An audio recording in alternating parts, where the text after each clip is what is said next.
On va poursuivre avec un autre super panel d'entreprises, avec cette fois-ci le focus sur les expériences gourmandes. Encore une fois, je vous invite à être attentifs aux histoires de chacun des panélistes qui sont les plus intéressantes les unes que les autres. La gastronomie mycologique est un volet très important du mycotourisme. Ce deuxième panel va mettre en lumière différentes entreprises qui offrent des expériences gourmandes mettant en valeur le champignon. La plupart participent à des événements mycotouristiques et se démarquent par leur expérience mycotouristique gourmande. Premier panéliste, M. Kim Côté de l'entreprise Côté Est. Depuis 2012, Côté Est est avant tout un restaurant reconnu pour la mise en valeur des produits de la nature, du terroir marin, agricole et forestier, ainsi que pour leur lien tout particulier avec les producteurs locaux dont on retrouve les produits dans l'assiette. Au fil du temps, l'entreprise a su évoluer en développant leurs différents services comme l'espace culinaire, la boutique gourmande et leurs produits transformés. Chez Côté Est, la mise en valeur des champignons forestiers s'intègre dans toutes leurs activités. Depuis 2015, Côté Est est l'un des promoteurs du Festival des champignons forestiers du Kamouraska, notamment pour soutenir le volet culinaire de l'événement et ont développé au fil du temps une offre d'expériences mycotouristiques gourmandes distinctives. Ils étaient d'ailleurs parmi les tout premiers partenaires du tout premier Festival des champignons forestiers au Kamouraska. Leur slogan « Cuisinier de nature » n'aura jamais été aussi vrai.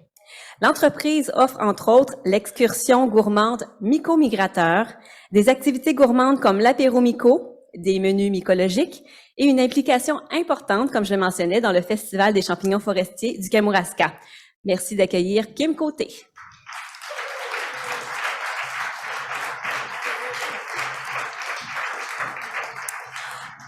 Maintenant, deuxième panéliste, M. François Patenaude de l'entreprise l'Abbaye Val-Notre-Dame. François Patenaude est coordonnateur des forestibles à l'Abbaye Val-Notre-Dame de Saint-Jean-de-Matha, membre du conseil d'administration du Club des producteurs de noix comestibles du Québec et membre du CA de l'ACPFNL. Écoutez bien ce qui suit, c'est un bout d'histoire fascinant. L'histoire de l'Abbaye Val-Notre-Dame est longue et fascinante.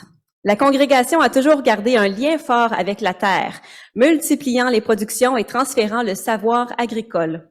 Lorsque la congrégation s'est relocalisée à Saint-Jean-de-Matha, il allait de soi que les 187 hectares de peuplement forestier qui entourent l'abbaye permettent la valorisation des plantes épéphénèles.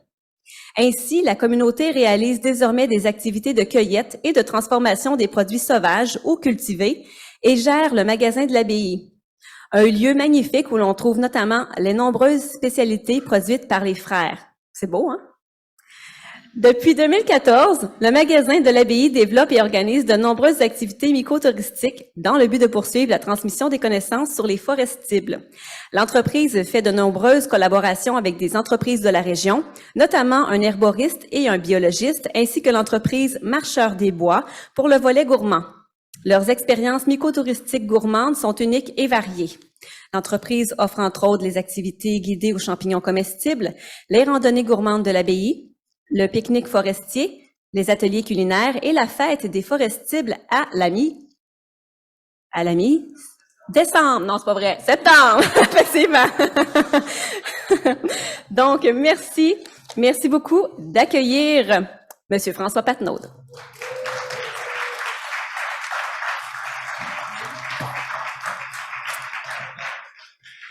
Troisième panéliste, Monsieur François-Xavier Fauque de l'entreprise Chapeau-les-Bois. Depuis 2012, Chapeau-les-Bois achète, cueille et commercialise les champignons forestiers et les autres produits forestiers non ligneux.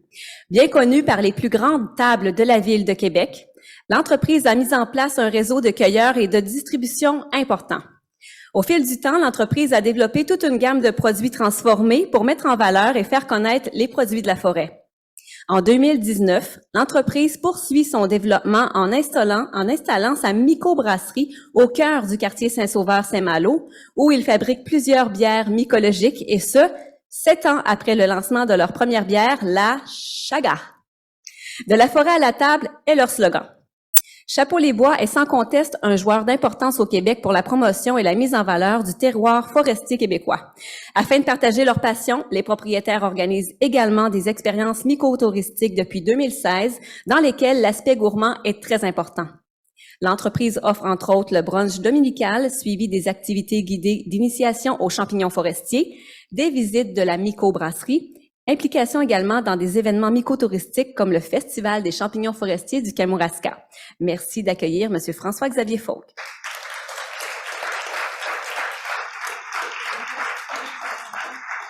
Quatrième et dernier panéliste de ce panel, M. Simon Lafontaine de l'entreprise Le Lutin Marmiton. Monsieur Simon Lafontaine est copropriétaire du restaurant, gîte et traiteur Le Lutin Marmiton, situé à Saint-Élie-de-Caxton, en Mauricie, depuis 2017. Fort de leurs expériences dans les domaines du tourisme et de la restauration, Simon et Delphine associent leurs forces pour redynamiser la cuisine de l'établissement. Les assiettes se gorgent ainsi de produits locaux, mettant de l'avant les trésors de la région de la Mauricie, notamment les produits forestiers qui s'invitent aussi au gré des saisons, leur permettant de combiner leur amour de l'autocueillette. Monsieur Lafontaine est l'un des chefs participants à MICO, le rendez-vous de la gastronomie forestière, un événement mycotouristique important de la région de la Mauricie qui permet de mettre en valeur la signature gourmande du territoire, les produits du terroir et de la forêt, les forestibles. L'entreprise offre entre autres des menus mycologiques et sa participation à MICO, le rendez-vous de la gastronomie forestière. Merci d'accueillir Monsieur Simon Lafontaine.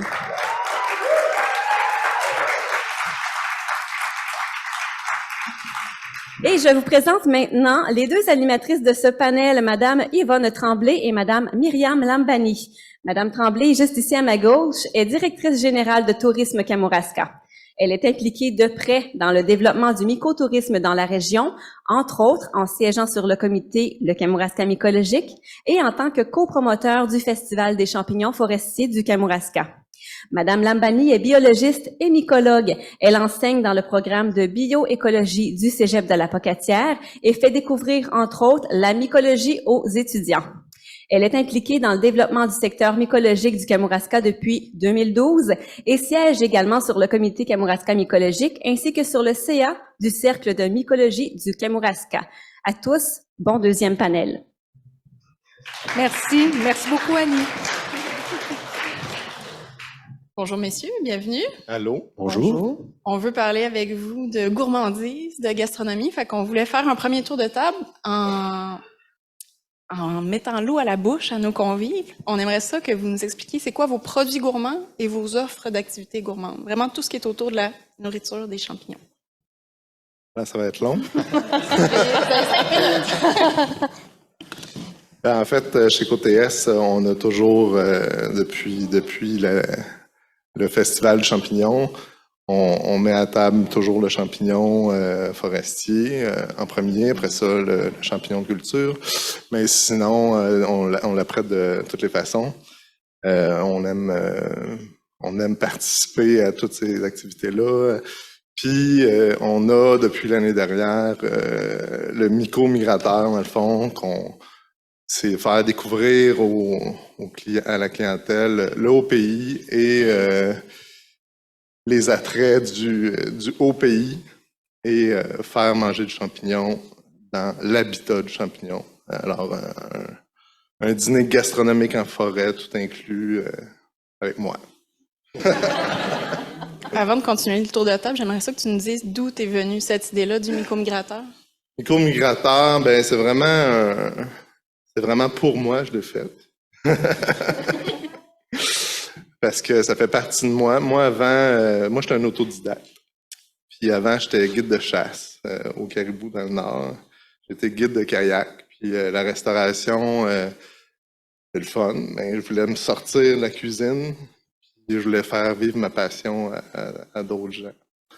Fait que j'allais faire mes formations pour amener des gens en forêt.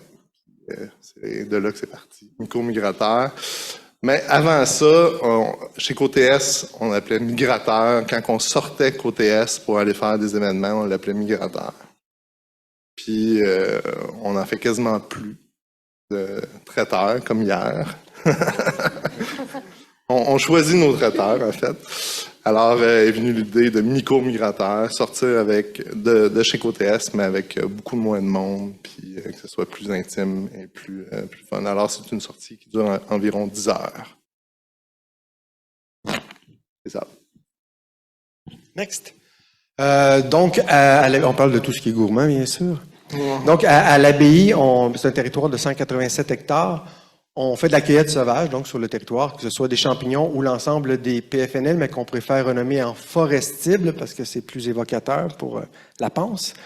Donc, on cueille ce qu'il y a, puis il y a aussi une usine de transformation sur place.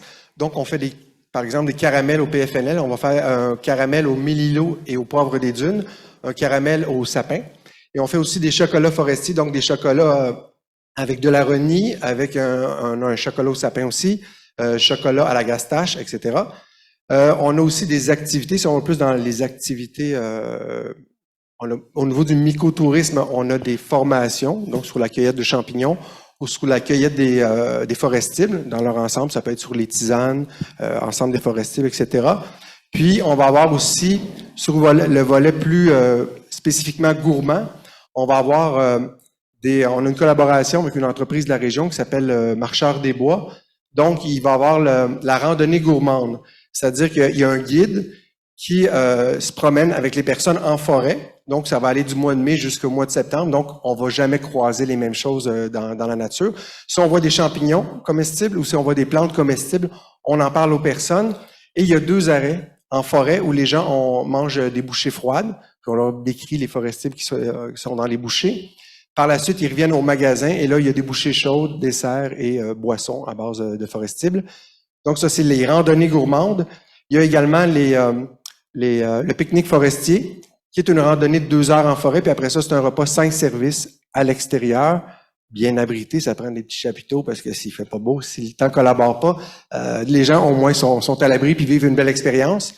Il y a également, on a les randonnées en raquette où on fait un barbecue à l'extérieur parce que c'est toujours un enjeu. Durant l'été, durant la haute saison, il y a souvent des gens qui viennent nous visiter, mais l'hiver, c'est un enjeu. Donc, on a des randonnées raquettes avec un barbecue extérieur où on cuisine des forestibles. Puis quand je dis des forestibles, il y a toujours des champignons intégrés à travers ça.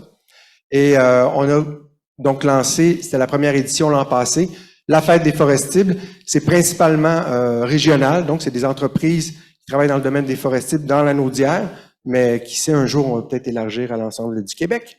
Et on avait aussi fait en 2017, de 2017 à 2020, à peu près des ateliers culinaires.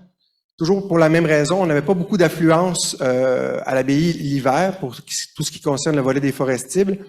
Et c'est quoi le plus gros problème avec les forestibles? C'est bon, c'est pas un problème, ça.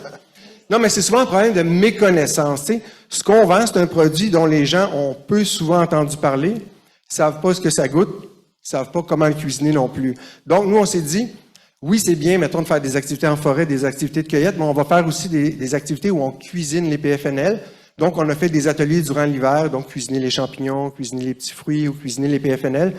Et les gens, donc, c'était très ludique, là. C'était pas un atelier de cuisine, mais on leur montrait comment utiliser les champignons, comment réhydrater les champignons, et ça avait un beau succès. Donc, en gros, pour l'offre gourmande, c'est pas mal ça.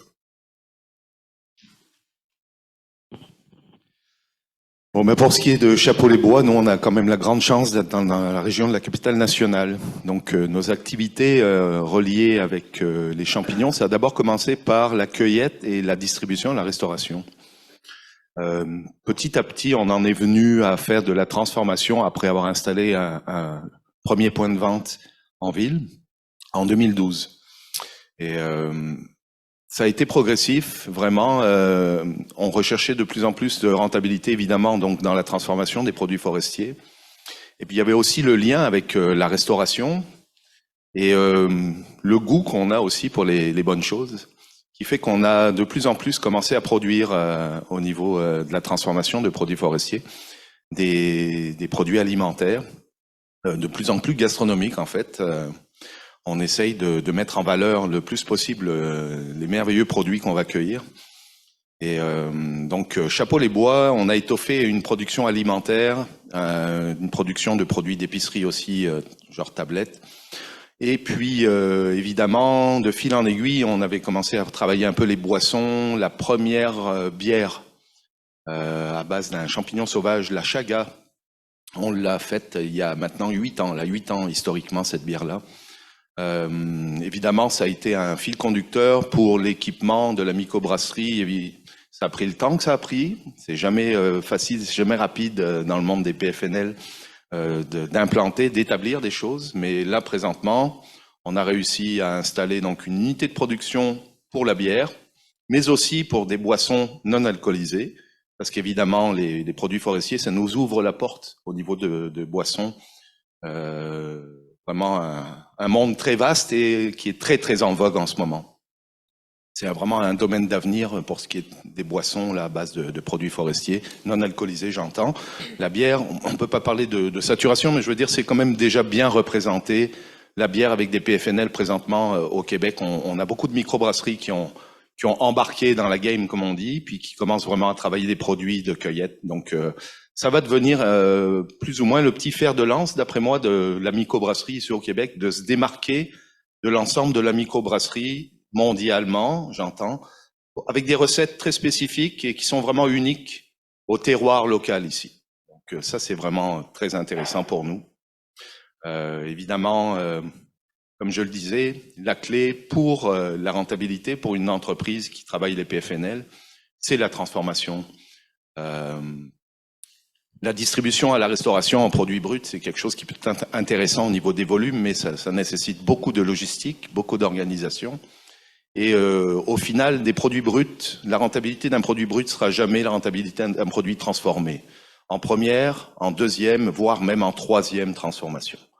Donc, l'objectif de Chapeau les Bois, toujours de pousser un peu plus la limite sur l'exploration aromatique des produits forestiers, leur intégration dans notre gastronomie, et puis avec le mycotourisme, évidemment, on a fait le lien très très rapidement avec le côté gastronomique et les activités de mycotourisme qu'on tient chez Chapeau les Bois, elles commencent toujours par un brunch forestier qui a pour but déjà, en dehors de remplir le ventre des participants qui vont partir en forêt, ça c'est important d'avoir le ventre bien plein quand on s'en va faire une excursion, c'est surtout de faire une approche là un petit peu théorique avant le passage sur le terrain. Donc ça nous permet de faire un théorique avec quelques documents qu'on fait passer de table en table pendant que les gens se restaurent. Puis évidemment après on décolle pour la sortie et l'activité forestière. C'est sûr que les gens quand ils viennent de se manger un bon brunch avec des produits forestiers, ils ont une raison de plus là pour se lever de la table et partir en forêt parce qu'ils savent exactement maintenant pourquoi ils sont là. Voilà. Merci beaucoup. Nous, ici, le Lutin Marmiton, ça fait 5 ans qu'on est propriétaire de l'entreprise. On a racheté un fonds de commerce déjà existant depuis 2009. Moi, pour ma part, j'ai acquis mes premières expériences de mycologie lorsqu'on a travaillé en pourvoirie en 2013. Donc, on m'a initié à ça. J'ai eu la piqûre en partant, ça a pas démenti. Puis, ça a jamais parti non plus. Fait que par la suite, oui, j'ai travaillé dans d'autres types de restauration, mais tu sais, j'ai travaillé avec des champignons sauvages, mais c'était pas les miens, tu sais, veux pas. C'est pas tout le monde qui est à l'aise non plus avec ça, surtout il y a une dizaine d'années. Fait qu'il y a 5 ans, on a eu la chance d'acquérir, on a eu la chance d'acquérir le fonds de commerce et à partir de là, j'ai pu mettre en place des menus assez variés. Nous, la particularité qu'on a, c'est qu'on en sert à l'année longue, en fait, de l'entrée au dessert. J'ai toujours soit des champignons sauvages ou d'autres comestibles forestiers, ouais. Fait que, tu sais, je m'inspire de bien des choses, d'autres types de restauration, à l'international également. Et c'est en 2019 qu'on a enfin commencé à faire partie de MICO, qui est notre événement qui va être à sa 7e année en 2023. Et c'est vraiment sur ça, principalement sur la gastronomie forestière. Le champignon, il est mis de l'avant, bien évidemment, mais on nous impose d'autres types de petites particularités qui peuvent nous faire sortir de notre zone de confort, ce qui est vraiment le fun. Comme les premières années, c'était plus un plat principal qui était imposé. Fallait absolument mettre un ou deux autres, un champignon qui est mis en valeur visuelle, un autre qui est dans la conception du menu. On avait vraiment des petites choses comme ça qui nous mettaient un challenge. Là, la COVID est arrivée, c'est sûr que ça a fait en sorte que l'événement est resté en soi, mais n'était pas sous forme d'un concours. Donc, un événement pour mousser un peu tout ça, ce qui était quand même tout aussi agréable. Puis ça l'a permis aussi à d'autres restaurants de connaître le rendez-vous de la gastronomie puis de commencer à y participer jusqu'à encore aujourd'hui. Puis là, cette année, en octobre 2022, ils nous ont, c'est revenu comme un concours. Et là, c'était sur le dessert. Et là, on a tout eu, excusez l'expression, on a tout eu la gueule à terre en le sachant parce que, tu sais, on n'était pas encore habitués trop, du moins les gens qui participent de façon continuelle. Fait que c'était vraiment, on est sorti de notre zone de confort. Puis là, à partir de là, on dirait que mes premières idées de menu qui viennent à chaque fois que j'utilise des champignons, ça commence avec le dessert. Fait que, tu sais, c'est une bonne chose, en fait, de nous sortir de ça parce que c'est... Des fois, on reste stické sur des méthodes puis des choses, mais bref. Fait que oui, nous, ça dure 2 semaines. Sur 2 fins de semaine, le rendez-vous. Fait que pour moi, c'est comme 2 semaines de Noël. C'est comme 14 jours de 25 décembre. Fait que, tu sais, autant je cueille jusqu'à temps qu'il y ait les premières gelées. Parce que aussi, je cueille quand même relativement à temps plein à partir du mois de fin juin. Ça dépend des saisons puis des types de champignons, mais... j'ai toujours mes cahiers, mes registres avec les dates et les poids que je garde. Donc, je sais d'année en année l'étal que je vais consulter. Mais c'est ça. Fait que, tu sais, on a toujours des champignons sauvages dans presque tous les plats. C'est sûr qu'une fois de temps en temps, je me permets de ne pas en mettre pour les plus difficiles parce que ça peut arriver qu'il y en a qui sont pas convaincables. Mais généralement, quand quelqu'un qui rentre chez nous puis qui me dit qu'il aime pas les champignons, là, c'est sûr que je vois ça comme un défi. Puis habituellement, cette personne-là en ressort avec une toute autre pensée par rapport à ça.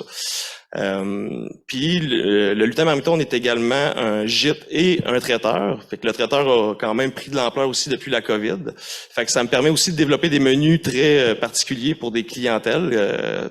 Généralement, j'ai pas un menu fixe de traiteur comme les vrais traiteurs font. On se contacte avec le client, puis on détermine une formule avec le budget, qu'est-ce qu'il aime, tout ça. Puis là, aujourd'hui, les gens me contactent pour développer des formules mycologiques. Parce que justement, c'est un peu plus épicurien, ça cherche des nouvelles saveurs. Tu sais, j'ai eu mon traiteur a explosé dans le temps des fêtes comparé à l'habitude des années d'avant. Puis justement, les gens avaient envie de différent. Tu sais, ils étaient prêts à payer plus même pour justement avoir quelque chose qui est différent de ce qu'ils sont habitués d'avoir. Puis c'est quand même notre force, nous autres, d'offrir justement ce que les autres, d'offrir en fait qu'est-ce que les autres ne font pas. Alors, Simon, je vais en profiter, tandis que vous avez le micro, pour vous poser la question. On va y aller à rebours à ce moment-là. D'accord. Est-ce que vous pourriez nous dire, tout le monde, en commençant par Simon, en savoir plus sur le type de clientèle, justement, que vous avez? Leur motivation, la nourriture, la découverte, est-ce que c'est des gens de la région qui viennent nécessairement de l'extérieur de la région? Est-ce qu'ils reviennent régulièrement? Alors, dans mon cas, Saint-Île-Caxton, c'est un village quand même reculé. Oui, c'est un village de passage. C'est connu par Fred Pellerin, qui est le compteur, notre compteur national.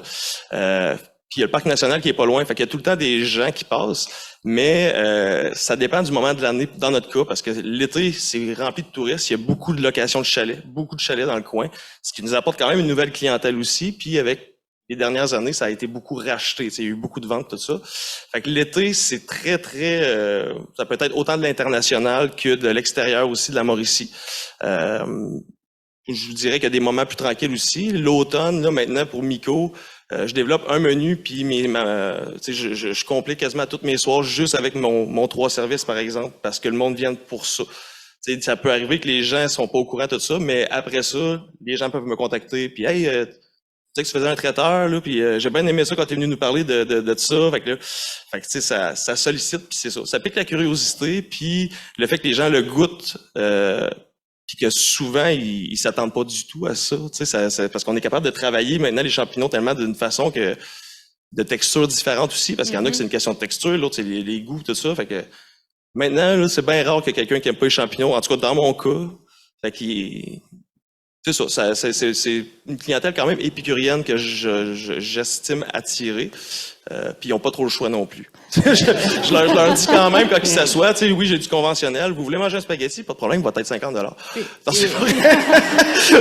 Ça aussi, c'est une blague. Comment diriez-vous, Simon, que vous vous orientez votre promotion pour atteindre cette clientèle-là? Vous nous dites Saint-Élie-de-Caxton, oui, ouais. C'est tagué Fred Pellerin, mais les gens viennent... Ben, la promotion, comme je disais, avec notre traiteur, fait que, tu sais, ça permet permet d'en placer dans ça aussi pour autant du corporatif que des familles, des choses comme ça. Puis mon gîte aussi, tu sais, j'ai des gens qui viennent coucher, puis il y en a plusieurs gîtes qui ont fermé aussi dans les dernières années, puis là, ça reprend un peu plus, nous aussi, de notre côté. Fait que dans mon gîte, j'ai le petit déjeuner qui est inclus. Fait que c'est toujours, il y a des produits également qui sont teintés, confiture, framboise, thé des bois, tu sais, des petites choses comme ça aussi, sans que ça soit trop champignon non plus, parce que faudrait que je fasse payer des extras qui finissent plus. Mais tu sais, c'est ça, on l'intègre quand même, parce que ça sert aussi de la déco. Je mets beaucoup de décoration. Quand c'est Mico, nous, on organise nous-mêmes un petit concours. À l'entrée du gîte, je mets un champignon séché que j'ai cueilli. Avec un livre à côté, je donne quelques indices. S'ils réussissent à le trouver, on fait une pige, puis là, on fait tirer un prix. Un repas pour deux, des choses comme ça. Fait que ça aussi, ça fait mousser à travers notre Facebook et nos réseaux sociaux. C'est bon. C'est pas mal ça. François-Xavier. Alors, vous vous rappelez de ma question? Je me rappelle la question. Parfait. Alors, clientèle assez variée, on va dire, pour ce qui concerne Chapeau-les-Bois. On a comme 3 volets de clientèle. Tout d'abord, il y a les gens qui viennent pour les produits alimentaires. Surtout du bouche à oreille, de la clientèle qu'on a montée année après année sur les marchés publics, kiosques au Vieux-Port, etc. Donc, il y a comme une clientèle vraiment qui gravite autour du côté gastronomique. De ces produits-là spécifiquement. Ensuite, on a une clientèle qui vient pour les boissons, pour la bière. Alors des fois, les deux se joignent et les gens joignent l'utile à l'agréable et repartent avec des produits alimentaires puis des boissons. Mais on a une clientèle spécifiquement aussi pour la bière qui vient pour le côté micro-brasserie, vraiment très spécifique, étant donné qu'on a des produits vraiment plutôt uniques là au niveau des bières. Et puis la troisième catégorie de clientèle, c'est les gens qui veulent apprendre. Donc, ils rentrent dans la boutique parce qu'ils veulent s'intéresser aux produits forestiers, ils veulent apprendre. Donc, eux, tout de suite, c'est orienté vers les sorties, la littérature qu'on a en boutique. Donc, ça, c'est aussi... et cette frange de clientèle, je dois dire que c'est celle qui a augmenté le plus dans les 3 dernières années par rapport aux 2 autres catégories qui sont toujours nos fidèles, là, surtout au niveau alimentaire puis la bière. Là, c'est des produits qui fidélisent beaucoup, donc... On a beaucoup de repeat de cette clientèle-là, mais en particulier, toute la clientèle qui est intéressée à l'apprentissage du milieu, puis l'apprentissage des champignons sauvages, des plantes, etc. C'est vraiment la catégorie qui est en croissance, là, présentement. J'aurais envie de demander comment vous faites pour développer l'offre, parce que de plus en plus, les gens connaissent les champignons, il y a de plus en plus de connaisseurs qui veulent aller plus loin. Est-ce que vous avez une offre de formation? Alors déjà, on a une politique là sur les groupes qui limite le nombre de personnes. On veut pas dépasser 20 personnes pour les sorties en forêt, même si des fois on est plus qu'un guide. Ça nous arrive de sortir avec 20 personnes puis d'être 2 guides. Donc ça c'est important parce qu'on aime le contact et on veut que chaque participant puisse avoir l'attention du guide égale aux participants d'à côté. Je veux dire, on essaye de répartir le temps là pour tout le monde, puis de donner le même service à tout le monde. Tout le monde s'attend à avoir vraiment exactement. Donc, sur un débutant ou quelqu'un de confirmé, là, on va mettre le même temps pour rester avec les personnes sur le terrain, faire l'interprétation avec eux, etc. Donc ça, c'est important, le rapport avec les gens là sur le terrain, parce que ça fait aussi pour beaucoup dans l'amour des produits forestiers là, que les gens vont développer après. C'est l'accueil qu'on leur fait, puis l'introduction qu'on leur fait là en forêt. Donc c'est ça pour principalement, c'est voilà. Merci, François. Ben, pour la provenance de la clientèle, nous, on peut dire qu'on a environ 50% qui vient des grands centres. C'est principalement Montréal. Après ça, ça peut être Québec, Trois-Rivières, Gatineau. Donc, la moitié, environ 50% de ce côté-là, 25% qui est de la Naudière. Et puis, le 25% restant, ça vient d'un peu partout au Québec. Pour le type de clientèle, c'est selon notre offre d'activités. On distingue les activités gourmandes, c'est les activités où il y a des repas qui sont préparés. Donc là, c'est des épicurieux, des gourmands qui sont là. Eux, ils viennent vivre une expérience. C'est sûr qu'on va leur donner de l'information sur les forestiers puisque c'est ça qu'ils mangent, mais c'est pas le but principal de leur déplacement. Le but, c'est de vivre une activité relaxante en forêt et surtout de bien manger. On a pour nos autres types d'activités, on va les appeler les initiations. C'est soit une initiation aux champignons ou à l'ensemble des forestibles. à ce moment-là, c'est un peu différent. C'est des gens qui sont plus curieux, qui veulent apprendre. Je pourrais dire que c'est des amoureux de la nature qui veulent en apprendre sur la botanique ou sur la mycologie, mais qui n'ont pas nécessairement tous des connaissances sur les PFNL. Ils savent pas tous que ça existe, mais ils veulent juste se promener en forêt et en apprendre un peu plus. Et donc, c'est vraiment distinct. Eux autres, ils viennent moins pour l'hédonisme, mais vraiment pour l'apprentissage. C'est sûr qu'on leur fait goûter des choses, mais on ne cuisine pas pour eux. Donc, c'est vraiment deux clientèles différentes. Puis ceux, généralement, qui viennent pour l'apprentissage, vont revenir à plus d'une reprise. Donc, ils vont participer à des activités sur les champignons, tisanes et autres, visite du verger en permaculture, etc. Ça va orienter votre promotion aussi, j'imagine? Oui, mais ça, c'est pas mon secteur. Ah, d'accord. Alors, Autre question? ça va, merci. Ben oui, moi, j'en ai une autre, en fait. Oui, OK. Tu parlais d'une balade de 16 heures tout à l'heure. De 16 heures? Je t'ai pas parlé de J'ai dit ça, moi? 10 heures. Une longue balade, là. C'est Kim qui disait 10 ah. heures. Ah, mais C'est Kim. Ah, c'est le temps que je passe la POC. c'est qui ces gens-là qui aiment d'abord qui passent toute une journée? En fait, chez COTS, nous, avec les années, on s'est quand même beaucoup diversifié, même avec la COVID. Fait qu'on a la buvette, qui est vraiment 20 places, qui est 25, 20 places. Ça dépend comment qu'on a de réservations. En fait, on a la buvette qui est vraiment plus travaillée. Les gastronomes viennent manger. On s'est spécialisé dans le vin québécois, vin nature. Alors, il y a toujours des PFNL au menu, toujours des champignons au menu. Sinon, on a la table 50 en arrière, que ça, c'est vraiment, tu la jettes comme un spectacle. C'est un menu travaillé, c'est les cuisiniers qui vont faire le service à la table 50. Et sinon, on a la cantina à l'arrière, qui est sur l'heure du dîner et pour le soir, qui est une offre un peu moins travaillée, mais qui a toujours des PFNL aussi. C'est un peu de démocratiser ces produits-là pour que tout le monde y ait accès, en fait, là, sans payer un prix de fou. Et sinon, il y a Migrateur, qui est vraiment l'expédition pour des aventuriers qui veulent découvrir le territoire, puis les PFNL aussi. Fait qu'on fait de la cueillette un peu, mais c'est ça. Est-ce que c'est vraiment deux, trois types de clientèle différentes, des locaux? Oui, à l'extérieur, à Cantina, c'est plus des petites familles. À l'intérieur, c'est plus, comme je vous disais, des foodies qui viennent vivre une expérience à la table 50. Là, c'est un peu plus, une autre coche de plus, là. Je poursuivrai en vous demandant, Annie a fait une blague d'entrée de jeu en parlant de la mi-décembre. Il ne se passe plus grand-chose à la mi-décembre. Comment vous faites pour étaler votre offre tout au long de l'année? Puis c'est quoi vos enjeux d'approvisionnement aussi? Est-ce que vous êtes limité en termes de quantité d'approvisionnement? On joue à l'écureuil un peu. Oui, on transforme beaucoup, on congèle, on sèche, on s'approvisionne à des fournisseurs. Luc, des fois, il m'a sauvé une couple de fois avec des produits qu'on n'est pas capable d'avoir. Luc est toujours là. Mais sinon, non, c'est vraiment de se faire des réserves. Puis Est-ce que ça vous permet de... Habituellement, je suis capable de faire le tour de l'année, mais des fois, il faut que j'étire la sauce un peu. La question, c'était, après la mi-décembre, comment on fait? Oui. Nous... au Québec, on est en climat nordique, hein. Puis souvent, il y a les snowbirds qui s'en vont dans le sud, on les oublie.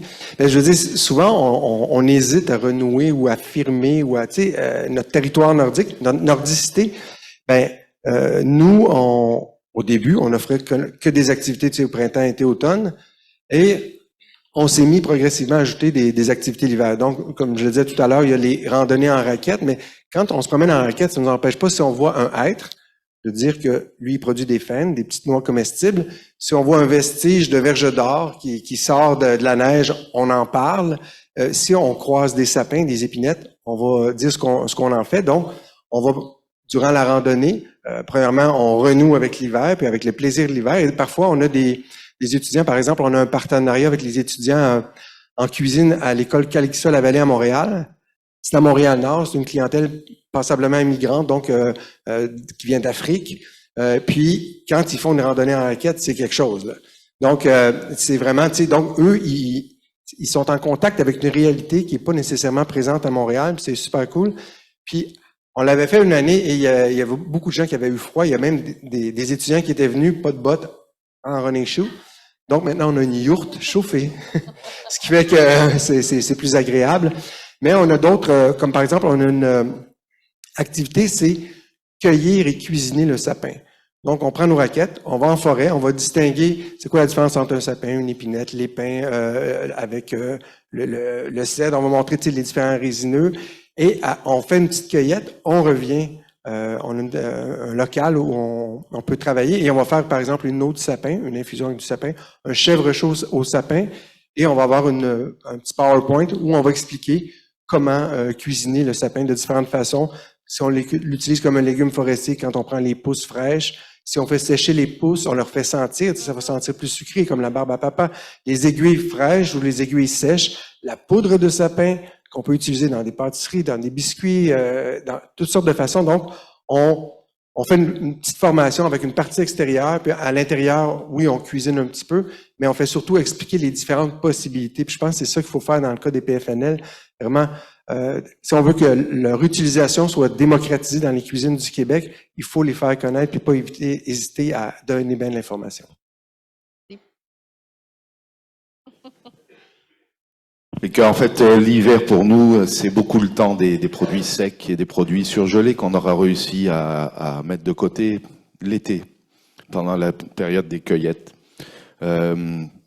C'est une période qui est assez stratégique pour nous l'hiver parce que ça nous permet de prendre le temps avec certains clients de préparer des choses spécifiques, notamment au niveau de la brasserie. En ce moment, on est beaucoup dans la conception de recettes pour des brassins spécifiquement pour certains établissements, des brassins privés.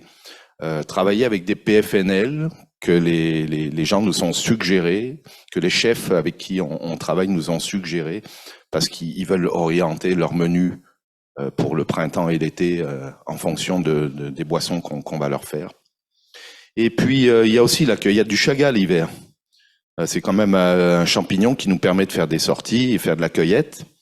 Donc, il y a aussi des sorties hivernales où on s'en va faire prélever du chaga, faire de la cueillette de chaga, pour pouvoir en avoir aussi pour l'année. C'est le moment de l'année où on se stocke en chaga. Voilà.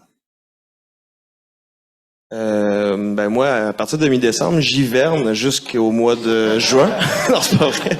Non, c'est sûr que nous autres ici, je cueille beaucoup quand même l'été. C'est surprenant, dépendant des étés, mais à date, depuis 5 ans, j'ai jamais manqué de champignons jusqu'à la saison qui s'en venait. J'ai un déshydrateur qui est quand même assez performant. Tout dépendant des espèces aussi, j'en congèle. Fait que je sais qu'est-ce que je vais faire plus tard avec quand j'ai congèle ou... depuis aussi 2020, on a commencé à faire, ça a donné que ça a commencé aussi pendant l'hiver, une formule sushi. Parce que j'ai aussi cette expertise-là dans mon passé et j'ai commencé à faire des sushis vraiment plus homemade, quand même classiques, là, comme les gens sont habitués de voir, mais en intégrant le comestible forestier. Fait que ça soit, je sais pas, exemple, des dermatoses de russule qui ont été déglacées au lait de coco. Ben, ça donne un petit kick avec la crevette, c'est vraiment intéressant. La tête de violon marinée aussi, j'ai comme fait une recette comme ça, fait que ça donne un petit kick dans les affaires. Fait que les gens, ça vient chercher encore une clientèle épicurienne, mais dans des moments plus creux. Fait que c'est sûr que rendu à l'été, souvent, je le tasse un peu parce que là, j'ai des nouveaux menus qui sortent parce qu'on change les menus 2 à 3 fois par année. Puis on rajoute le principe d'ardoise. Mais bref, l'hiver, c'est ça. Ça permet aussi de travailler avec des nouvelles connaissances, des nouveaux acteurs dans le domaine. Parce que grâce à Mico, comme un peu Patrick l'a expliqué, ça met vraiment en contact beaucoup de monde entre les restaurateurs puis tous les cueilleurs, puis j'en rencontre à chaque année encore. Fait que puis il y en a qui conditionnent, tu sais, de la canneberge sauvage, des petits fruits congelés, des choses comme ça. Fait que l'hiver, ça peut permettre justement de développer d'autres types de recettes et de parfaire certaines idées aussi qui s'en viennent pour l'été en lien avec d'autres futures cueillettes qu'on peut faire. Fait que c'est ça. Puis sinon, ben oui, il y a du repos, puis il y a du reconditionnement aussi de certains produits ou des tests. Parce que si on veut viser peut-être une petite commercialisation ou quelque chose, parce que nous, on n'a pas encore un aspect boutique. On travaille fort là-dessus aussi. Ça s'en vient. Mais ça pour dire que, tu sais, c'est ça. Ça permet de réfléchir un peu à ces volets-là. On est plus de repos, plus tranquille, mais on conditionne tout autant, puis on en mange quand même tout autant. Ouais, ben, chez QTS aussi, j'ai omis de le dire, mais on a la boutique qui est ouverte l'hiver, toujours 4 jours semaine. Et certains ont dégusté hier les arancini aux champignons sauvages et à la voie nue. Eh bien, la production l'hiver des arancini, on fait au-delà de 20 000 arancini pour pour la brasserie Tête d'Allumette qui vont déguster les arancini l'été. Alors, qu'est-ce qu'on fait l'hiver? Ben, des arancini, des pogos, mais c'est ça. Alors, il nous reste seulement 5 minutes. Alors, en vrac, 2 petites questions rapides. En fait, on se demandait où vous voyez comme entreprise ou au niveau de votre offre micro-touristique dans 5 à 10 ans. Bonne question. Bonne question. Bonne question. Pas plus gros. J'aimerais ça qu'on soit le Kamouraska, en fait. Pas juste côté Est, vraiment une destination mycologique reconnue à travers le Canada. Peut-être le volet culture des champignons, en ajouter un petit peu plus à ce qu'on fait. C'est dur de voir où on serait dans 5 ans parce qu'en fait, on a constamment bonifié notre offre d'activité, mais l'année d'avant qu'on fasse une nouvelle activité, on ne savait pas c'était quoi qu'on ferait. Donc, pour l'instant, peut-être que mes confrères vont m'inspirer, mais pas sûr. Donc, pour l'instant, c'est vraiment au niveau de la culture, je verrai, pour donner des formations de base pour des cultures simples à la maison, comme l'œstrophaire rouge-vert, par exemple. Bon, mais pour Chapeau-les-Bois, l'objectif dans 5 ans, d'abord, c'est d'être là encore. Comme la plupart des entreprises. Pas forcément avoir grossi, comme le disait Kim. On est des artisans. On veut rester une entreprise quand même à l'échelle humaine pour pouvoir toujours apporter le même soin aux produits qu'on va travailler. Parce que le problème d'une entreprise qui grossit trop, à un moment donné, on perd le contrôle sur la qualité du produit, puis ça devient industriel, puis on perd les objectifs qui nous ont poussés à travailler ces produits-là. Donc, c'est vraiment l'objectif pour nous, là, c'est de continuer sur notre lancée, de développer, de se peaufiner, de s'améliorer en fait, parce que le monde des produits forestiers, c'est un monde où on apprend constamment. Et puis, on n'a pas fini d'apprendre. Donc, on est en apprentissage. J'espère qu'on sera encore dans 5 ans. Voilà. C'est un peu différent parce que nous, le Lutin en même temps, on est quand même pas, on est petit. C'est pas une grosse entreprise. Puis, en 5 ans, on a beaucoup travaillé fort à l'interne. Fait qu'on a, avec la COVID, ça a bloqué beaucoup des idées de projet. Donc là, on est rendu à vouloir justement grossir un peu nos idées pour pouvoir faire soit une boutique. Moi, j'aimerais beaucoup offrir aussi une offre en forêt, un peu comme Kim fait. C'est très inspirant d'ailleurs. Et continuer aussi nos partenariats, en fait.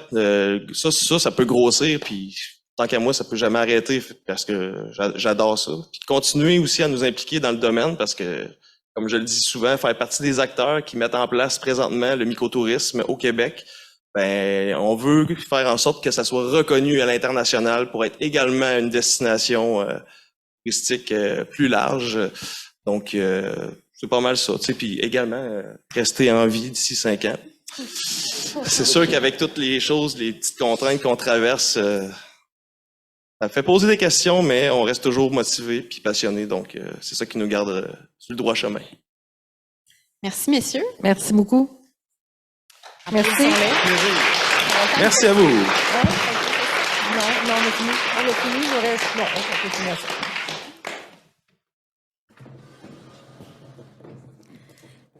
Merci beaucoup de votre présence.